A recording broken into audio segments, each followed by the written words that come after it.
My name is Esty, and today the topic of the talk is move fast, be safe. What if I told you you could write code fast without causing security vulnerabilities? This is David. Is there anyone available? No, no one's available actually. Just super interested in the topic. So I'm from Boulder, Colorado, and fun fact about me, I like to travel a lot. I'm a digital nomad, so this year I've been living and traveling in over 9 countries and 4 continents. I work at Invoca. I'm a security engineer at Invoca, and what I do is help provide tools for security tools for development teams to write better code faster. And you can connect with me on LinkedIn. So, giving engineers feedback about the security vulnerabilities in their code as they write them is a really important but oftentimes ignored part of the development process. So today we're going to talk about the development process, the DevOps culture, the project that I created in order to help give that feedback loops to the engineers, and we're going to finish it off with Q&A. We don't want to be those engineers who test code in production, and we don't want our security teams and our engineering teams to be those engineers who test their code in production, especially the security part of it. So I am going to ask you guys a favor to take out your phones and go to menti.com and enter that code. And you know, I myself have a little bit of ADHD, and I have a really hard time concentrating for a long extended period of time. So I hope that we'll be able to collaborate together, even though see who's around you in this room. So the first question is, what's your current role? Are you in a software developer, software management, security related, any other field? Looks like we've got some software developers and 1 security related. 2? So, and from a raise of hands, how many software? Just 2 software developers? And then management? No management? Just geeks? Okay.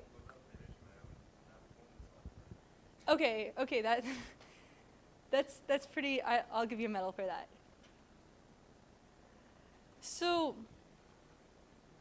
this is how the software development lifecycle works.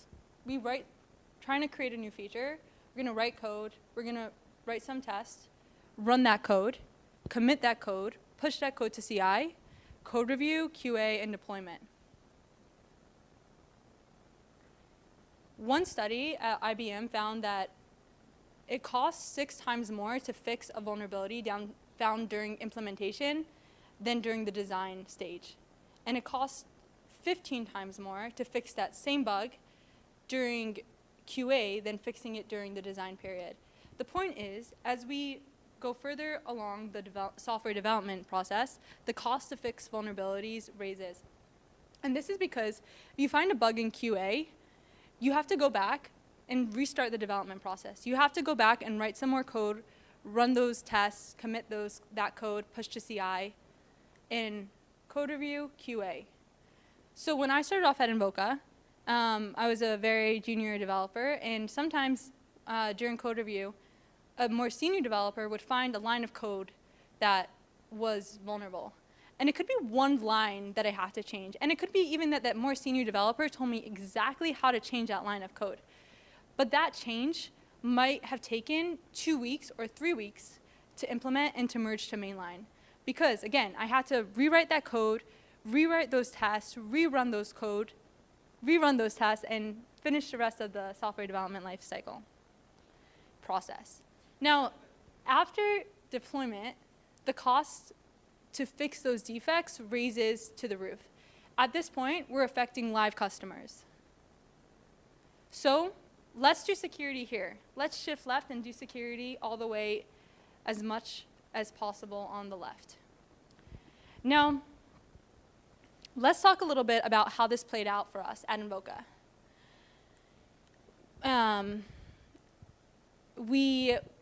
for 10 months of the year, we were writing code. We were in a very agile company, and we were just pushing out features constantly.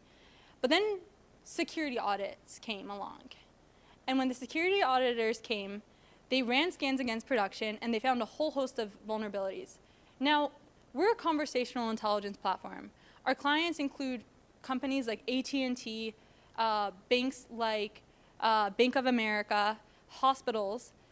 We are under a lot of compliance regulations. And if we don't pass our PCI, HIPAA, GDPR compliance standards, then we're messed up as a company.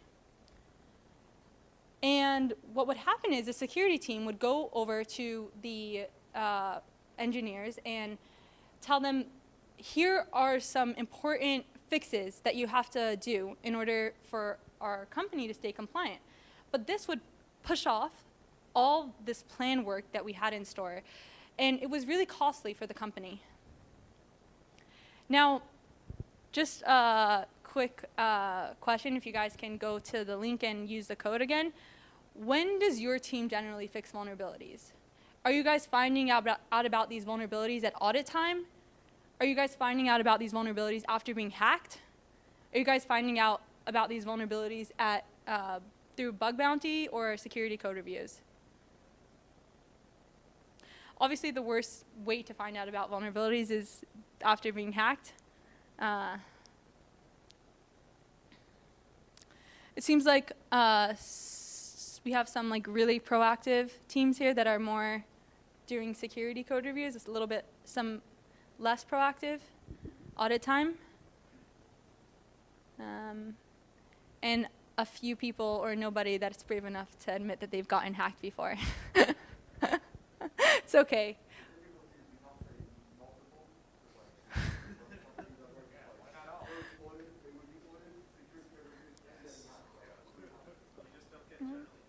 Yeah, yeah. Right. It's okay. You know, what happens in this room stays in this room. Safe space, exactly. So, you know, this was a sample developer story. As a developer, I'm creating a new service. I'm going to write some code. I'm going to run some tests, push that code to CI, open a PR against mainline branch, peer reviews and approves the PR, and I finally merge the code. But then when give or take 5, 6, 7, 8 months, and the security auditors come around and they run those scans against production, and I'm back repeating those steps 1 through 5. That sucks.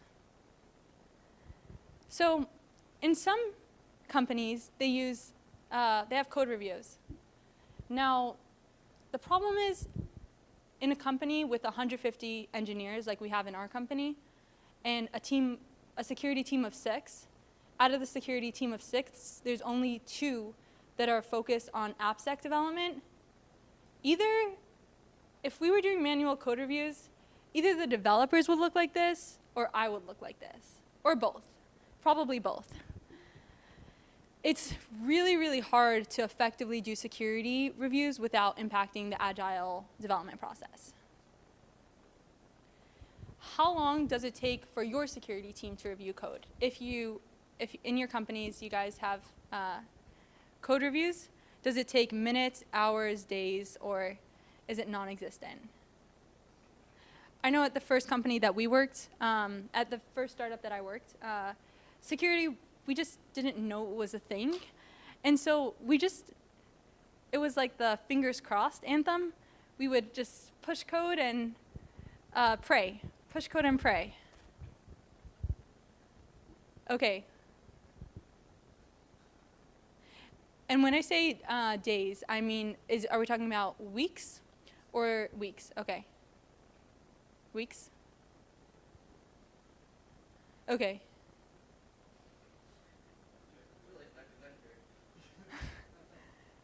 Anybody, any last? Okay. So let me talk a little bit about my security trajectory and why this was an important problem for me to solve. I am from a Hasidic background, ultra-Orthodox Jewish background, and I first got into tech when I was in 12th grade. Our school didn't have the resources for an advanced math class, and my friend and I were able to choose a topic and self-study it. Now, computer science seemed much more interesting than self-studying calculus, so I chose the easier option. And surprise, I liked it. At the end of the year, I was trying to figure out what to do for the summer, and one of my friends mentioned that her friend was getting a software internship. I didn't really know about internships or software internships, and I didn't really know that as a 12th grader you can't get a software internship. I didn't really come from that world where I had that lexicon. So I did some Google searching, and I found this program, this Google CSSI program for kids from diverse backgrounds, a 4-week crash course at the Google headquarters, learning more about computer science. And I knew it was a really competitive program, so I thought, I'm going to apply, but I'm for sure not going to get accepted. And surprise, I did get accepted, and I did spend that month after 12th grade at Google. And that was my first indication that this is something that I could do, and this is something that I might want to do in the future. Security was always super, super interesting. And after working in a small startup and making really shitty apps, if I may say so myself, there was only a team of like 3 on the security team. I decided to look into the CISSP. And I decided that I was going to self-study the CISSP. And if I passed the CISSP, then I would have enough information about security to know if I wanted to be a security engineer or not. Just, I think, a little bit of a backward way of thinking, but it worked. And, you know, having that background as a CISSP helps me understand how important compliance. As I mentioned before, compliance is super integral to our company. Our clients include hospitals, banks, insurance companies, and if we're not up to compliance standards, they're leaving, and they're going with our competitors. Now, after I passed the ISSP, I decided to go to a Flatiron bootcamp. Again, a little bit backward, but it worked. Unfortunately, the other 2 women in my class dropped out, and I know that I may have the soul of a nerdy 40-year-old male, but I certainly don't look like that. And it just left me the youngest and the only female in a group of middle-aged white males, which, again, it's my soul type, so it works. For the past few months, I've been studying for the OSCP. And I originally scheduled my OSCP like for right before the talk, but I pushed it off. So I hope I hope that when I take the OSCP, I will pass. And being a hacker, I know how important it is to write secure code. Just one dependency or one misconfiguration can be a way in for attackers. So fixing these vulnerabilities were really important to me. And I was the youngest engineer at Avoca, and I had a lot of imposter syndrome. And part of my job was now running after these developers who had 15 years of experience and asking them to kindly fix their code. I didn't want to be an asshole. And another problem, I'm kind of lazy. I felt like this was like an inefficient problem that was so bad for me in so many ways, and I felt there must be an easier way to do all this. So before we get on to how we solve this, I first want to talk about the core principles that we have on our engineering team, which led us to solve the problem in the way that we did. At Invoca, we buy into the benefits of a DevOps culture. What we believe is that a loosely coupled, highly cohesive, and autonomous teams bring on faster innovation. So let's talk about loosely coupled. Each team is not dependent on other teams in order to do their job. Highly cohesive. Each team has a very specific and defined service that they're working on. Autonomous. Each team has the expertise and the knowledge to finish and drive their personal service to completion. And all of those three things drive faster innovation. Now, let me give you a real life example to explain this better. My little sisters, I have a little sister that's 10 years old and a little sister that's 12 years old. They both woke up one day and they decided to make a coffee stand. They were going to sell coffee and cake, but they looked in our refrigerator and they realized that they didn't have the ingredients to make their cake that they wanted to sell with their coffee. Now, so they first had to go to my mom and ask my mom for permission to take them to the store and to buy the necessary ingredients. They come back with the ingredients, and now it's time to bake the cake or the cookies that they wanted to bake. But they had to ask my dad. They had to ask my dad permission to turn on the oven. Now, my dad was busy, and it took him a few hours to turn on the oven and watch them make sure that, like they didn't burn the house down or something like that. And then after that, it was time to sell their cookies. So my parents allowed them to sell their cookies and their coffee right outside the front door of our house. But we have a very, very quiet block, and not a lot of people were passing through. So they didn't really have a good market. So they called me, their older sister, and they asked, hey, do you mind coming and watching us, taking us to the park where there's a better market so we can advance our prospects and we can make money? They worked, they were working their whole day on getting this $10 from their stand. And me, I'm a nice sister 60% of the time, but I also have a job. And it's kind of hard to justify skipping all my meetings to watch my little sisters do their coffee stand. So I wasn't really feeling it that day, and I told them no. Now, just to give myself a little bit of credit, I did buy their bottles of water, which I feel like I do get some awards there. But, I was thinking about it a little bit, and I said, what if they were autonomous? What if they were loosely coupled? What if they didn't have to ask permission from my parents? What if they didn't have to ask me to watch them in the park? How much more money would they have made? How much faster would they be able to pivot and to innovate and make more money? And, all ends well, they made $30, which is pretty impressive.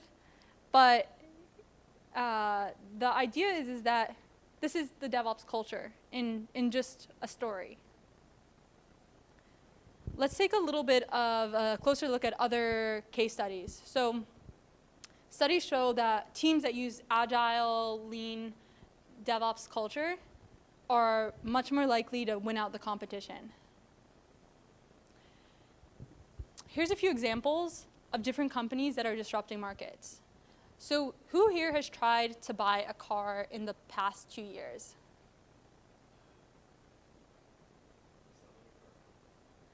Okay, well, selling a car, you'd be on the other end. You'd be on the benefit end of the stick. Whoever has not tried to buy a car in the past 2 years probably has friends who have been complaining to them about the bother and the pain of buying a car and overpaying for a car that just a mere few months ago was $5,000 less. And I'm sorry for all the pain in this room. So GM and Ford closed their factories one after another, sometimes for months on end, because they didn't have the right computer chips. And this left the dealer lots bare, and it sent the price of the cars zooming up, right? Now Tesla, on the other hand, Tesla also faced the same shortage that all of the other companies faced. But they were able to take the existing computer chips and rewrite their existing software to fit those computer chips. And at the end of it, Tesla sold nearly twice as many vehicles as it did in 2020. It was totally unhindered by this computer chip shortage. They were able to quickly innovate and win the market. Netflix, okay? I'm giving some of these examples, and I know that you guys can relate to these examples more than I can myself, right? So what do you guys think of when you think of Google? When you think of searching, what company do you guys Google? When you guys think of sticky notes, what company do you guys think of? VM? Yeah, exactly. Okay, good. When you think of binge watching? Netflix. Dude, seriously. So interesting thing about Netflix and Disney was when Netflix first started.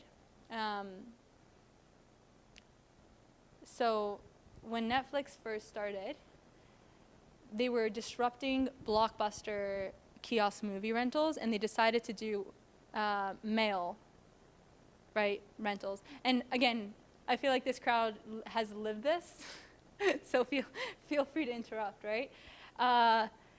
Now, fast forward to Netflix putting Blockbuster out of the market, and they said, we don't want somebody to do the same thing that we did to Blockbuster. We need to think, where's the next innovation going to come from? And they thought, okay, in 5 years, or the next innovation in the market is going to come on through online streaming. And they essentially created internal competition. They created their mail service, right, their mail movie service, alongside with an online streaming service, and kind of pitted those two companies together as competition. And yeah, they won the market. Facebook crushed MySpace. And I'm just curious, who here has had a MySpace account? Okay.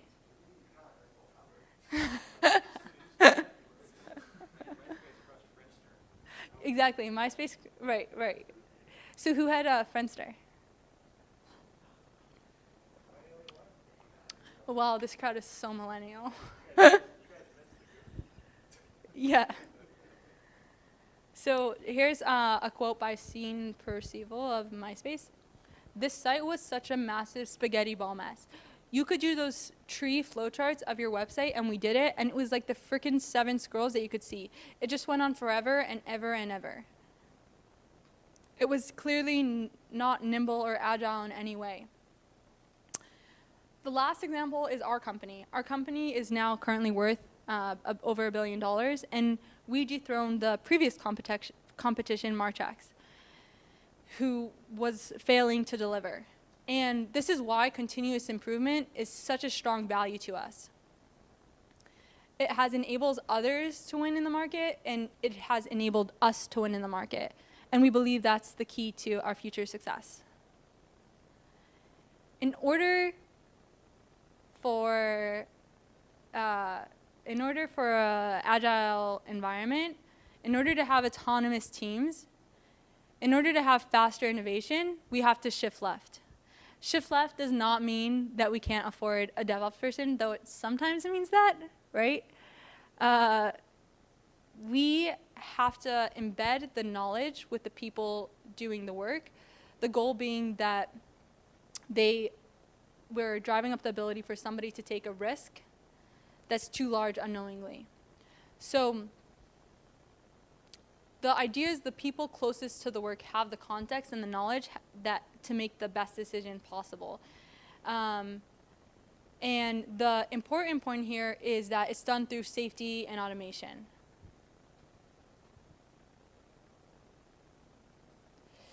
Right? So if my company told me, Esty, I want you to find a SIM now. I'm giving you $2 million to find a possible solution. And you know, we want to make you totally autonomous, so we're not going to do any checks. You just tell us the name of the company and we're going to go with it. There's going to be one of two things that happen. Either I may make a mistake, choose the wrong company, waste $2 million. Another possible problem is it could take me 10 months to make that decision, because if I'm spending $2 million of my company's money, I do not want to make the wrong decision. In order for us to shift left, we need to have safety. Now, the thing, as you all know, is shift left can become lip service to security. There's a saying, shift left becomes shit left if nobody if nobody cares, right? There's a little bit more of an explicit version of this. You can't increase speed or autonomy without safety. And it's not just about speeding down the highway at 100 miles an hour. It's about speeding down that highway and wearing a seatbelt. There's two types of safety. The first type of safety is safety that the failures are low impact and they're easy to detect. I don't want to be wasting $3 million of the company's money and finding out about it 3 years later. The second kind of safety is psychological safety, safety that people won't be blamed or reprimanded for making the decisions that they're making. So now that we have those principles in mind, what if I told you we can write code fast without causing security vulnerabilities?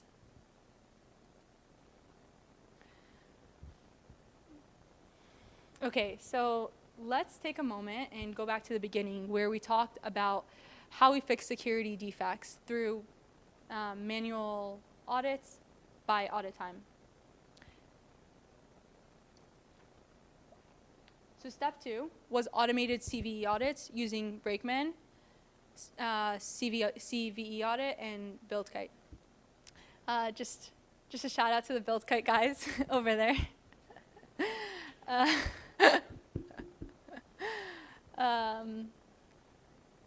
So these are a bunch of buzzwords that are very specific to the technology that we use. But let me just explain the basic points. So BuildKite is a partially hosted CI automation system that lets you build and manage multiple pipelines for your projects. If you have any questions about BuildKite, feel free to go up to the guys in the BuildKite shirts.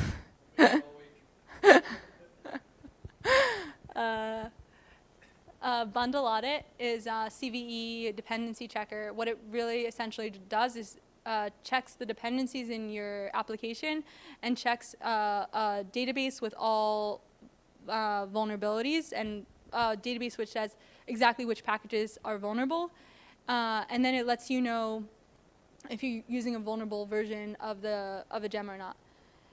Brakeman. Brakeman is a static analysis security tool. It basically scans the code at any time of development, and it can find vulnerabilities early on because it doesn't require the entire application stack. So we added these two steps, Brakeman and bundler audit, to our pipeline so that whenever anybody pushed code to GitHub, Brakeman and bundle audit will be run. So essentially, we were just automating security scans. Now, for those of you who are in security, part of the security team, there's a little bit of an issue when it comes to resolving legacy vulnerabilities and putting a system like this in place. What happens is, so imagine our main repository. We've been coding for 8 years, and we don't run Brakeman on a regular cadence. So when we run Brakeman, this security tool, the first time, we have over 200 critical vulnerabilities. And if you give that to a developer and you say, dude, you have 200 critical vulnerabilities in your code, that's a lot of noise that people don't want to deal with. So for a lot of teams, just resolving those legacy vulnerabilities is a big stop for creating a system like this, for having a system that automates in scanning of your vulnerabilities. So there's a few things that helped us and enabled us to implement a CVE audit and Brakeman with all this legacy noise. The first thing was legacy vulnerabilities comparison. So instead of doing annotation that's told the developers, you have 500 vulnerabilities in your code, it said there's two annotations. There's one annotation that said you have 3 new vulnerabilities in your code. Here's how to fix those vulnerabilities. And you have 200 legacy vulnerabilities. And the legacy vulnerabilities was not the developer's problem to solve. It was a company problem. The second thing that we did was a Brakeman open source contribution. So When our developers were first writing Brakeman, was first developing our application 7, 8 years ago on Ruby on Rails, there was no custom sanitization. Custom sanitization was not a built-in part of Ruby. Now it is. And what Brakeman was doing was Brakeman was picking up on these SQL injection vulnerabilities, and they said, you're not sanitizing your functions, your SQL queries properly. So we had this great open source tool, Brakeman, and I'm a huge fan of open source. It's the incubator of open innovation. It allows individual contributors to work together and to build something that much greater. And Brakeman specifically is a work of art, but I hit this blockage when I had 150 SQL, critical SQL warnings that really were warnings of a special custom sanitization function that we wrote ourselves, and it really was safe. So I overcame this figurative wall by giving back to the Brakeman project and adding a new feature that allowed you to specify which SQL queries are safe. And then the last thing was a lot of, after we whittled down the noise through those 2 points, the last thing that we did was service owning teams were responsible for investigating their vulnerabilities. So there's a lot of like, Dear John, just wondering if you have had a chance to please look at those vulnerabilities that I sent you 5 months ago, and if you have any context on when you're going to be fixing them. And funny enough, I didn't even realize how many people I bothered until company conference. And there it was. It was my first time meeting everyone. And I don't work with I work in security, right? And I'm not working, these engineers are not on my team. But I keep on getting these, hey Esty, how are you? Hey Esty, and I'm like, do I know you? And then I realized, oh, I've been bothering these people for the past couple of months. Oh, so for anybody here that is software engineers or any of the people here who are the botherers, who are security engineers, who are hunting down the developers and asking them and begging them to please fix these security vulnerabilities, we appreciate your service. Now, here's a very important point. We added this build kite pipeline for our most critical and widely used project and repository. But the question is, how do we build security by default into our services, right? We are a company with over 600 repositories. And we checked one repository off. Yes, it was the most critical repository, it was our master repository, but we have these 600 repositories that are floating around. And if we wanted to do the same thing that we did with our critical repository, that means that we'd have to copy and paste, and those steps, we'd have to duplicate those steps into every single pipeline in GitHub, which is 600 pipelines. Again, I'm lazy. I don't like doing that kind of work. We wanted to build security into our services by default. And we wanted to keep up with the fast pace of innovation. So when I say innovation, I mean internal and external innovation. If part of the organization decides tomorrow that we want to use a new coding language, we as a security team need to support that organization's direction. We need a scalable solution that will support any decision that the organization decides to make. And the solution was Security Scanner as a service that automates all things. Now, the name is a bad name. Security Scanner as a service. It's a bad name because it's very hard to read and it's very confusing. What is SAST? Is it SAST? Is it SAST? Did somebody put an extra S in the letter? But the problem is, I don't get paid to make creative names. I get paid to code. And that's why we have a shitty name. And if anybody has an idea and a better name, please come up. Please come up and tell me what it is. Because any name by this point will be better than Security Scanner as a service. Anything.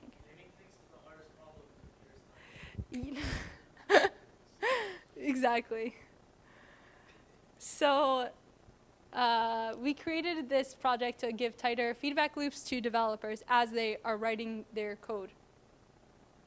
It identifies what coding languages are used, and then based off of that, it will run the correct checks and outputs the results to developers in the GitHub portal. I've seen a lot of other solutions for security scanning, and I personally like the solution that we've created. One, because I created it and I'm a little bit biased, but another reason is because this solution has the results right there for the developer. A lot of solutions that I've seen takes the security scans and takes the results of that and puts it in a new portal for the security team to make them look like they have a job. I think that's the purpose of it. Is like the security team needs like their own special portal, and then they can like look at their vulnerabilities, and then they can like hunt down all the developers and say like, this is your fault, and like fix this because we're gonna get hacked. But over here, it's giving instantaneous feedback to the developer themselves. So now they can see the vulnerability as soon as they push any code and write any code and have that feedback immediately. Now, if you see the green checks, security scanner as a service check has to be green before it's merged to mainline. We have that restriction in our company. So developers must either remediate, snooze, or ignore the vulnerability before they push their code. And it makes a developer more interested in security, because right now, they're banking on the fact that this check is green before they can actually push. This is the high-level architecture. So developer writes some code, pushes that code to GitHub. GitHub checks we just created, and a webhook is sent to the Ruby web server. The remote repo is cloned. The coding languages are identified. The checks are created. Security scans are run on the repos. And finally, the results are outputted to GitHub portal. So yeah, we're going to talk about that a little bit. We're switching actually to Kafka.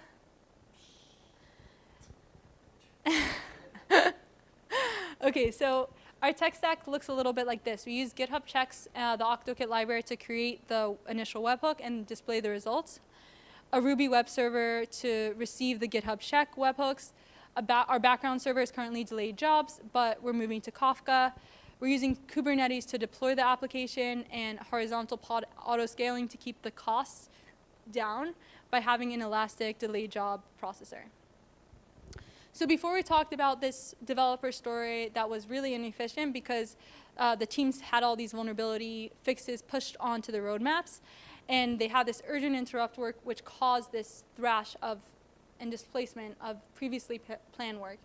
And now let's talk about the new developer story. So as a developer, I'm creating a new service. I'm writing the code. I'm pushing the code to CI.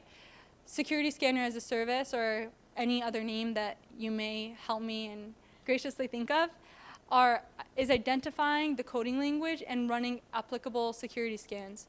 Are there any vulnerabilities? If there are, fix them now. The PR is blocked until those vulnerabilities are fixed.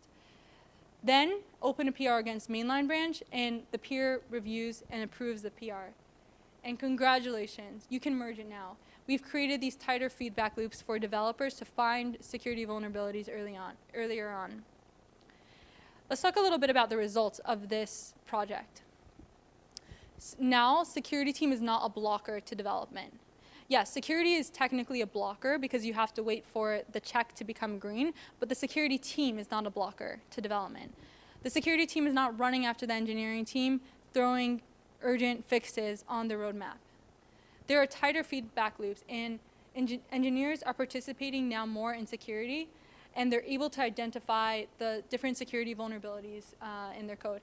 And because of that, there's barely any findings in our audit pen testing, because what the auditors and the pen testers are essentially doing, the pen testers are also a little bit lazy sometimes. They basically end up just running scans against production. And what we've been doing this whole time is running scans against every single build. You know, the best part of this, for me, is that it's automated part of my job away, and it's allowed me to visit and see the roles a little bit more. You know, I used to run after developers and politely ask and beg and threaten them, please fix those damn vulnerabilities. And now they see the vulnerabilities right away. And if they need more context, they ask me about how to fix the vulnerabilities. But we've turned the tables, right? It's not me running after them anymore. It's them running after me and asking me for context, essentially. So here's what's to come. We're working on support for more coding languages, specifically Golang, Python, and Docker image scanning. We are working on continuous monitoring, so if there's ever a drop, we will get it will like auto heal, and the Kubernetes auto healing, self-healing. We are upgrading the project from a bootstrapped like MVC to production ready service, which takes more time than any of the features that are actually created. And then here's a little bit of a shameless plug for open source, right? We're at an open source conference, and open source is so important because that's how we build a culture of continuous improvement, innovation, and reiteration. And that's how really we foster originality. So on our roadmap is to make Security Scanner as a service open source, but it's going to be prioritized based on feedback if this is something that others want to see open sourced. The last thing that we're working on is dynamic security suggestions in the code editor. So the first step is this automated, these manual audits and this annoying security team that's giving this security fixes, right? The second stage of it is automating those security audits. Every time you push to GitHub, you get that feedback. But even better, what if when the developer was writing the code, they're writing the dependency and including package SQL 1.05, and all of a sudden, right there, they get that alert and pop up from the editor. SQL 1.05 is vulnerable. Use SQL package 1.06. How much easier would it make our lives? How much easier would it make the lives of the security teams and the developers, and have us cultivate a more harmonious relationship? And that's, again, something that we're working on. So, we're almost over, and I am curious to see the feedback from this audience. Is this something that people like to see open source? And if it was open source, can you see your company using it? Is it helpful? Is this something that people like to see as a hosted solution? Is this something that people like to see the dynamic security suggestions feature? Is this something that people see as something helpful? Just something curious for me.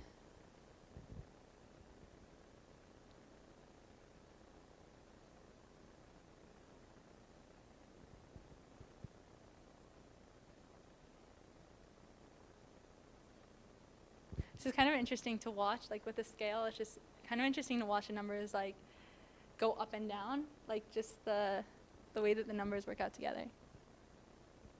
Give it one more second for anyone who wants to just like skew the numbers in the wrong direction or something like that. Okay, and I think we have, I think that gave us just enough time for Q&A.